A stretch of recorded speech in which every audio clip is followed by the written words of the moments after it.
जय माता दी।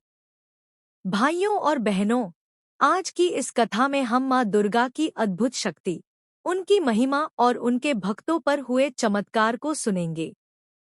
कहते हैं, जब भी संसार पर संकट आया है, जब भी अधर्म ने अपना सिर उठाया है, तब तब माँ दुर्गा ने अवतार लेकर धर्म की रक्षा की है और भक्तों को उनके कष्टों से मुक्त किया है। बहुत समय पहले त्रिलोक में महिषासुर नाम का असुर उत्पात मचा रहा था।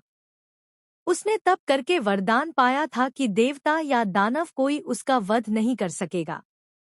वरदान पाकर उसका अहंकार आसमान छूने लगा। उसने इंद्रलोक पर आक्रमण किया, देवताओं को स्वर्ग से निकाल दिया और धरती पर भय व आतंक का साम्राज्य फैल गया। देवता भयभीत होकर ब्रह्मा, विष्णु और महेश के पास पहुंचे। तब तीनों देवताओं ने अपने तेज का संचार किया और उस तेज से एक दिव्य रूप प्रकट हुआ। वह थी माँ दुर्गा। 10 भुजाओं वाली, सिंह पर सवार, तेजस्वी और अद्वितीय। उनके हाथों में त्रिशूल, चक्र, गदा, धनुष बाण, तलवार और अनेक दिव्य अस्त्र शस्त्र सुशोभित थे। उनका तेज देखकर संपूर्ण ब्रह्मांड प्रकाशमान हो गया।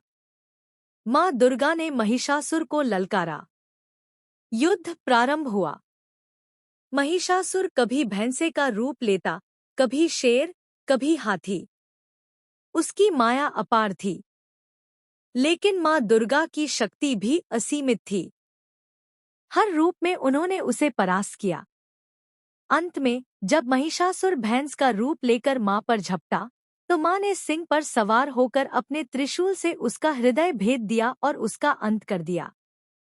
उसी क्षण से माँ को महिषासुर मर्दिनी कहा जाने लगा।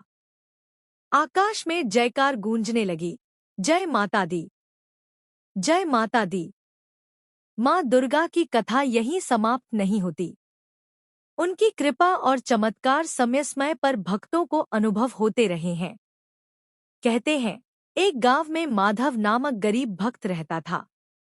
उसके पास खाने को अनाज तक नहीं था, लेकिन उसके हृदय में माँ दुर्गा के लिए अटूट विश्वास था। हर सुबह वह माँ की तस्वीर के सामने दिया जलाता और कहता, माँ, मेरे पास आपके लिए कुछ नहीं है, लेकिन मेरा दिल आपके चरणों में है। नवरात्रि आई। गांव में लोग भव्य आयोजन करने